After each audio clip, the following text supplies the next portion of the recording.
o governo brasileiro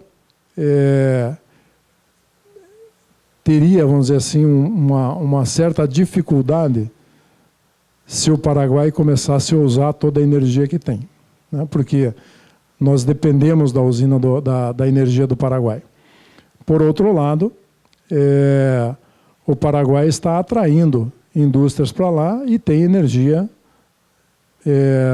em oferta suficiente.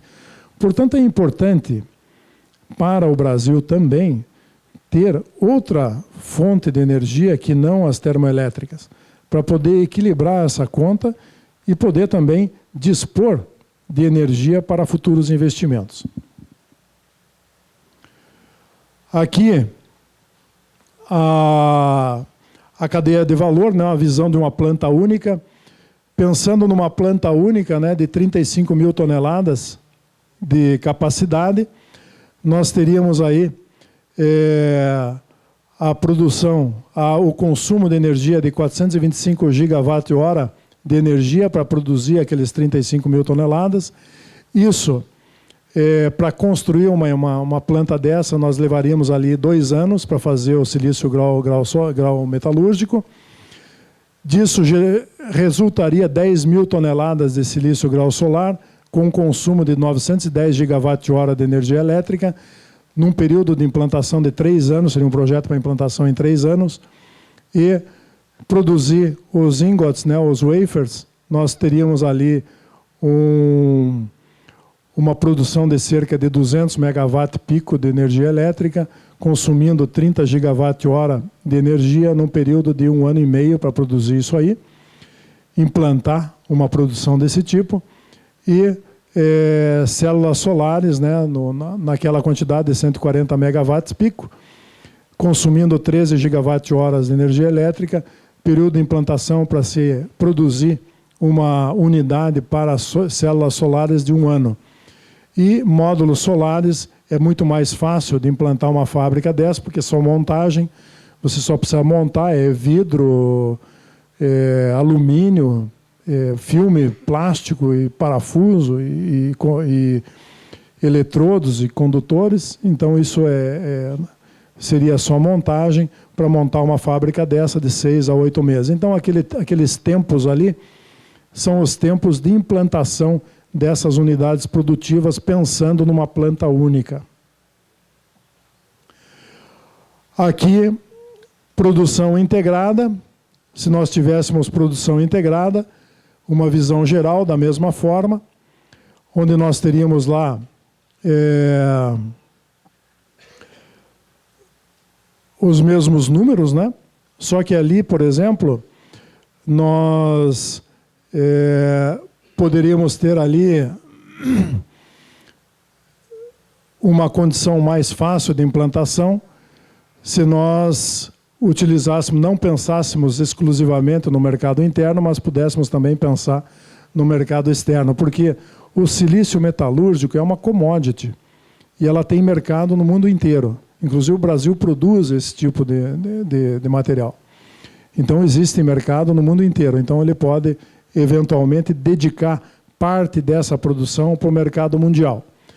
E ali nós teríamos ali uma planta mínima, né, para a produção de 10 mil toneladas de silício grau solar, com um investimento aproximadamente de 620 a 750 milhões de euros, o que daria um consumo, né, de energia elétrica de 104 megawatts de energia elétrica. Isso seria uma planta mínima que tivesse assim boas condições de se pagar. Ali, se vocês veem naquela segunda coluna, são os investimentos requeridos. Num total, a gente pensa que nós poderíamos ter investimentos numa primeira onda de cerca de 1 bilhão de euros, ou aproximadamente de 4 a 5 bilhões de reais na implantação dessa cadeia produtiva, o que seria, para a indústria brasileira, né, um impacto positivo muito interessante. Não só para a indústria, mas também para aproveitamento de mão de obra tecnológica. Seria um algo muito bom que viria em boa hora aí para tentar recuperar um pouco da nossa economia. Aqui alguns cenários nesse estudo, né, o que a gente espera, alguns cenários de implementação, a produção de silício grau solar em Itaipu, né, na região de Itaipu, para o mercado global. Silício metalúrgico. Esse silício metalúrgico ele poderia ser produzido já a partir de 2018 e numa rampa bem crescente, rápida, para o mercado global. Como é uma commodity, nós poderíamos começar a entregar esse material no mercado global. E existe uma possibilidade dessa entrega porque representa um percentual muito pequeno do mercado mundial, ou seja, a probabilidade disso ser colocado é bastante grande. Aqui um cenário B, se nós tivéssemos aí já uma cadeia de valor completa de fotovoltaico para o mercado mundial, e se ela fosse orientada para a exportação. Nós poderíamos ter aí um primeiro momento, essa cadeia de valor ela podia iniciar vendendo módulos. Porque os módulos, vocês viram lá naquele gráfico, ou naquela tabela, módulos são os elementos mais fáceis de serem implantados. Em 6, 8 meses se coloca indústrias para produzir módulos. Você traz a célula chinesa, enquanto a implantação do silício grau solar e silício grau metalúrgico está em implantação, aquilo demora 2, 3 anos, você não precisa ficar parado. As empresas podem se implantar, podemos implantar empresas de módulos, esses trabalhariam inicialmente com o módulo chinês, enquanto as indústrias de produção de silício solar e silício metalúrgico estivessem sendo implementadas, e numa rampa, né, numa primeira rampa, você teria produção de módulos, numa segunda rampa você teria produção de células, e daí, num terceiro momento, quando tivéssemos aí todas as indústrias funcionando lá para frente, no ano de 2020, você teria a cadeia completa e nós teríamos toda a cadeia implementada no Brasil sem depender mais de células importadas. Aqui um cenário C, com foco no mercado local, aqui América Latina. Nós poderíamos começar da mesma forma, só que com o mercado da América Latina, um mercado menor, nós não precisaríamos de uma capacidade muito grande, poderia ser a cadeia ser implementada num volume ou num potencial energético menor. Da mesma forma, capacidade de crescer, né, nos mercados locais, utilizando aqui mercado brasileiro, mercado da América Latina, e crescendo lentamente numa rampa menor, com investimentos menores, até um horizonte lá de aproximadamente 8 anos, onde nós teríamos daí a possibilidade de ter isso totalmente implementado. Aqui, cenário C, um foco no mercado local, América Latina, a rampa de crescimento e a capacidade de geração, conforme nós vimos ali no slide anterior. Então, a gente acredita que essa projeção, né, de crescimento ela pode ser maior. Se houverem incentivos por parte do governo brasileiro, no sentido de realmente incentivar essa produção, ou isentar, por exemplo, como outros estados fizeram, isentaram o ICMS, se houver algum outro tipo de incentivo que faça com que a pessoa realmente veja essa alternativa como uma alternativa segura, isso aí pode crescer muito mais rapidamente. Na Europa, por exemplo, você gera, aqui no Brasil já existe legislação para você fazer a compensação energética, né? O que você tem, assim, só mal comparando, mas você teria 2 medidores de luz, né? Você teria um andando para frente, naquilo que você consome, e outro andando para trás, naquilo que você gera, né? Aqui no Brasil já existe legislação, você faria a compensação energética e teria 36 meses para usar esses créditos, né, em energia. Na Europa, você recebe em dinheiro. Tá? Quem gera e coloca no grid, você vai pegar isso aí em crédito financeiro. Você vai receber lá na tua conta bancária, no final do mês, o quanto você gerou. Né? Então, isso na Europa foi um grande incentivo. Muitas pessoas instalaram painéis solares em suas residências, pensando, inclusive, em investimentos para o futuro, complementação de aposentadoria, coisas desse tipo. Então, ele sabe que lá na frente ele vai ter um valor, um recurso entrando na sua conta corrente. Isso aí que vai durar mais do que ele, né? Porque ele faz isso já pensando na aposentadoria, acaba durando mais do que ele. Aqui, comparação entre os primeiros cenários, né? Com relação à produção de silício grau solar. Quais são as oportunidades de se produzir silício grau solar? Tem um grande crescimento da demanda global por silício grau solar, ou, perdão, silício metalúrgico. Silício metalúrgico é uma commodity e está crescendo a utilização no mundo inteiro. A utilização dos recursos locais.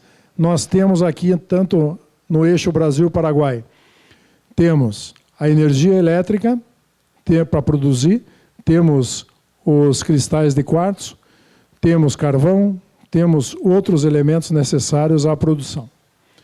Baixo custo de eletricidade, falando em Paraguai. No mercado, no cenário para exportação, direcionada, né, de painel fotovoltaico, daí sim silício grau solar. Algumas vantagens lá, que a gente sabe, já falamos, do crescimento do mercado, do início do crescimento do mercado na América Latina. Nós estamos vendo que tem crescido rapidamente. Todo dia nós estamos vendo novas notícias de solar sendo implementado. Os desafios ali é o alto investimento, precisamos de grandes investidores. E falta também mão de obra especializada, temos que trabalhar com relação a isso. E tem uma necessidade que isso aí se aculture também no meio acadêmico e de formação profissional para que haja uma possibilidade de se implementar. Direcionamento de fotovoltaico ao mercado local.